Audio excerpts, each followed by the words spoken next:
প্ৰতিদিনে আহি তুমি দিয়া এপাহি ফুল, জীৱন তুমি বহনীয়া ৰঙৰে বুল, এপাহি হাঁহি এপাহি দুখ তাৰে সজাই তোলো মোক না না না না না না না না না না না না না না। কি কবা আমাৰ ভগৱান জুবিনদাৰ গান সদায় চুপাৰহিট। বে তই কিন্তু ঠিক কথা কৈছ দেই। আমাৰ ভগৱান জুবিনদাৰ গান সদায় চুপাৰহিট। যেনেকৈ এটা সময়ত আমাৰ ভূপেনদাৰ গান চুপাৰহিট হৈছিল, বহু প্ৰতিভাৰ অধিকাৰী আছিল, তেখেতৰ সুৰৰ কণ্ঠত যাদু আছিল, তেনেকৈ আমাৰ জুবিনদাৰ কণ্ঠটো আমি যাদু দেখিবলৈ পাওঁ। এয়াই হৈছে অসমীয়া প্ৰাণ প্ৰাণ প্ৰাণ। সামাজিক গুণ, মানৱীয় গুণ, অভিনৱৰ কণ্ঠৰ অধিকাৰী জুবিনদাক আমি সদায় সন্মান কৰা উচিত আৰু আমি সদায় সন্মান কৰিব লাগে। য়েছ, আমি জুবিনদাক সদায় সন্মান কৰিব লাগে, সন্মান। মায়াবিনী ৰাতিৰ বুকুত দেখা পালো তোমাৰ ছবি না না না না না না না না না। বাহ, আজি আমাৰ ছাৰৰ মুখত জুবিনদাৰ গান। বাহ বাহ, বহুত ভাল লাগিলে আজি ক্লাছটো। ভাল হ'ব যেন লাগিছে দেই। Good morning sir. আচ্ছা বাৰু, গুড মৰ্ণিং। তহঁতে ভালকে আছনে? হয় ছাৰ, ভগৱানৰ কৃপাত আমি ভালদৰে আছো। আপোনাৰ ভালনে ছাৰ? আমাৰ কথানো কি, বুঢ়াই হলো, ভাল বেয়া মাজতে আছো দে। তেনেহলে আজি ক্লাছটো কেনেকৈ আৰম্ভ কৰো? ছাৰ আমি নাজানিম নহয়, আপুনি কেনেকৈ আৰম্ভ কৰে কৰক আৰু। হয় নেকি? ঠিকে আছে দে দে। হয় ছাৰ, একদম ঠিক আছে, একদম ঠিক আছে। মই তোক এটা প্ৰশ্ন কৰিম হা। প্ৰশ্ন সুধিম তহঁতক, তহঁতি উত্তৰ দি যাবি আৰু দেই। Okay sir. ভালদৰে শুনিবি দেই। এখন গাঁৱত ৰাম আৰু হৰি দুজন ব্যক্তি আছিল। দুয়োজনৰ ঘৰ একেখন চোতালতে লগালগি আৰু ৰামৰ এজনী কুকুৰা আছিল। এদিন কুকুৰাজনীয়ে কণী পাৰিলে, মানে প্ৰথম ষ্টাৰ্টিং কৰিছে কণী পৰাৰ, আৰু সেই কণীটো পাৰি দিলে হৰিহঁতৰ ঘৰত। এতিয়া সিহঁতৰ মাজত আৰম্ভ হৈ গ'ল কাজিয়া। ৰামে কৈছে কণীটো মোৰ, আৰু হৰিয়ে কৈছে নহয়, কণীটো মোৰ, কাৰণ কণীটো মোৰ ঘৰত পাৰিছে, গতিকে কণীটো মোৰ। গতিকে সিহঁতৰ মাজত খাটাৰা কাজিয়া, কোনে ল'ব কোনে নলয়, তেনেকুৱা এটা পৰিস্থিতি সৃষ্টি হৈ গৈছে। এতিয়া তহঁতি ক, কণীটো আচলতে কাৰ হয়? ছাৰ আপুনি কিন্তু এটা বহুত বঢ়িয়া প্ৰশ্ন সুধিছে দেই। আচল কথা ক'বলৈ গ'লে ছাৰ, সিহঁতে কাজিয়া কৰি একো লাভ নাই।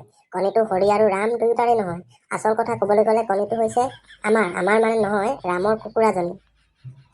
হয় জানো? হয় ছাৰ, হয়। মই এটা সৰু উদাহৰণ দিছো আপোনাক, তেতিয়া সকলোৱে বুজি পাব ছাৰ। ভালদৰে শুনি যাব দেই। দেচোন দে, বুজাই দে ভালদৰে। ছাৰ ধৰি লৈছো আপোনাৰ বাইদেউ অৰ্থাৎ আপোনাৰ পত্নীয়ে এটা বাচ্চা জন্ম দিলে, আৰু সেই বাচ্চাটো জন্ম হ'ল মেডিকেলত, অৰ্থাৎ মেডিকেলটো যাব লাগিব ন। গতিকে মেডিকেলত জন্ম হ'ল আপোনাৰ বাইদেউৰ বাচ্চাটো। এতিয়া ছাৰ আৰম্ভ হৈ গ'ল এখন কাজিয়া। আপোনাৰ মাতৃ অৰ্থাৎ আপোনাৰ বাইদেউৰ শাহুমাই, মানে আপোনাৰ মাতৃ হ'ব ন, আপোনাৰ মাতৃ আৰু মেডিকেল নাৰ্ছৰ সৈতে এখন কাজিয়া আৰম্ভ হৈ গ'ল। নাৰ্ছসকলে কৈছে বাচ্চাটো হৈছে আমাৰ, কাৰণ আমাৰ মেডিকেলত জন্ম হৈছে, গতিকে বাচ্চাটো আমি ৰখাই দিম। আৰু আপোনাৰ মাতৃয়ে কৈছে যে বাচ্চাটো হৈছে আমাৰ, কাৰণ বাচ্চাটো অৰ্থাৎ জন্ম দিয়া মাতৃগৰাকী হৈছে মোৰ বোৱাৰী। এতিয়া আপুনি কওক, আচলতে বাচ্চাটো আপোনাৰ মাতৃ নে সেই নাৰ্ছগৰাকী? বাহ, কাটাৰা প্ৰশ্ন কৰি দিলি দেই তই। আচলতে বাচ্চাটো হ'ব মোৰ পত্নী, অৰ্থাৎ যোনে জন্ম দিছে তাৰ। ছাৰ, যেনেকৈ যোনে বাচ্চাটো জন্ম দিছে তেখেতহে বাচ্চাটো হ'ব, অৰ্থাৎ আপোনাৰ বাইদেউহে হ'ব, নাৰ্ছগৰাকী নহয়তো। ঠিক সেইদৰে কণীটো হ'ব কুকুৰাজনী, ৰামৰো নহয় হৰিৰো নহয়, হয় নহয় ছাৰ? বাহ, তই বৰ ধুনীয়াকৈ বুজাই দিলি দেই। একদম পাৰফেক্ট আনচাৰটো দিছ, একদম পাৰফেক্ট। তোৰ মাথাটো যে ভালদৰে আছে, ভালদৰে ঘিউ ভৰি আছে, এয়া মানে বিকশিত হৈছে আৰু। Thank you sir. হ'ব দে, এইবাৰ কচোন বাৰু তহঁতি, কুকুৰবিলাকৰ নেজডাল কিয় বেকা? যিমান পোন কৰিলেও পোন নহয়। হয় ছাৰ, আপুনি যিটো প্ৰশ্ন কৰিছে সেই উত্তৰটো দিবলৈ অকণমান ভাবিব লাগিব। কিন্তু ছাৰ, আমি আপোনাক নভবাকৈ এটা ভাল ষ্টৰীৰ দ্বাৰা আপোনাক সুন্দৰকৈ বুজাই দিম, নে কি কয় ছাৰ? হয় নেকি? দেৰি নকৰ, আৰম্ভ কৰ তোৰ ষ্টৰীটো। অ'কে ছাৰ, বহুত দিনৰ আগৰ কথা। গোটেই পৃথিৱীৰ অৰণ্যবিলাক মানে দখল কৰি আছিল কিছুমান কুকুৰ, আৰু সেই কুকুৰবিলাকৰ ৰং আছিল দুটা ধৰণৰ, এজাতি বগা আৰু এটা প্ৰজাতি হৈছে কলা। হয় নেকি?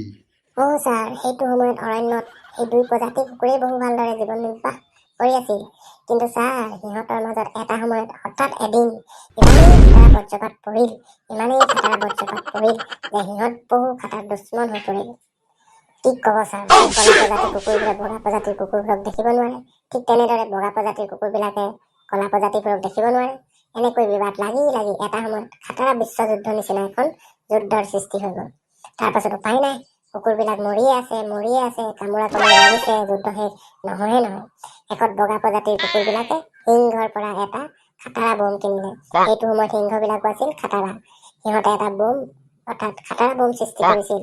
বমটো মানে ইমানেই খাটাৰা যে দ্বিতীয় বিশ্বযুদ্ধৰ সময়ত আমেৰিকাই যেনেকৈ জাপানৰ হিৰোশ্বিমা আৰু নাগাচাকিত এটম বম পেলাইছিল, ঠিক তেনেকুৱা এটা বোমা সৃষ্টি কৰিছিল। সেই বোমাটো বগা প্ৰজাতিৰ কুকুৰবিলাকে কিনি আনি কলা প্ৰজাতিৰ কুকুৰৰ ওপৰত পেলাই দিলে।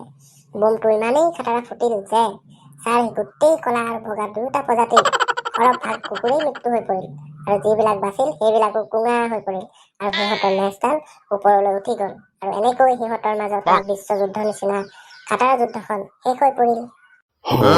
কি কলি? হয় ছাৰ, এতিয়া আহো মেইন কথালে। মানে যুদ্ধ শেষ হোৱাৰ 5-6 বছৰ পাছত নতুন প্ৰজাতিৰ কুকুৰ সৃষ্টি হ'ল। যেনে ৰঙা ৰঙৰ কুকুৰ সৃষ্টি হ'ল, বগা ৰঙৰ, মানে যি টি ধৰণৰ কুকুৰ ৰঙৰ সৃষ্টি হ'ল, জন্ম হ'ল। আৰু তাৰ পৰিণতি হিচাপে মানে বমটো ফুটাৰ পৰিণতি হিচাপে এই জন্ম হোৱা কুকুৰবোৰৰ নেজবিলাক বেকা হ'ব ধৰিলে। যেনেকৈ ছাৰ হিৰোশ্বিমা আৰু নাগাচাকিত এটম বম ফুটাৰ পাছত সেই বমৰ পৰিণতি হিচাপে তাত জন্ম হোৱা শিশুবিলাকৰ কিছুমান পংগুৰূপে জন্ম হয়, নহয় জানো? শিশুবিলাকৰ কিছুমান পংগুৰূপে হয় জন্ম।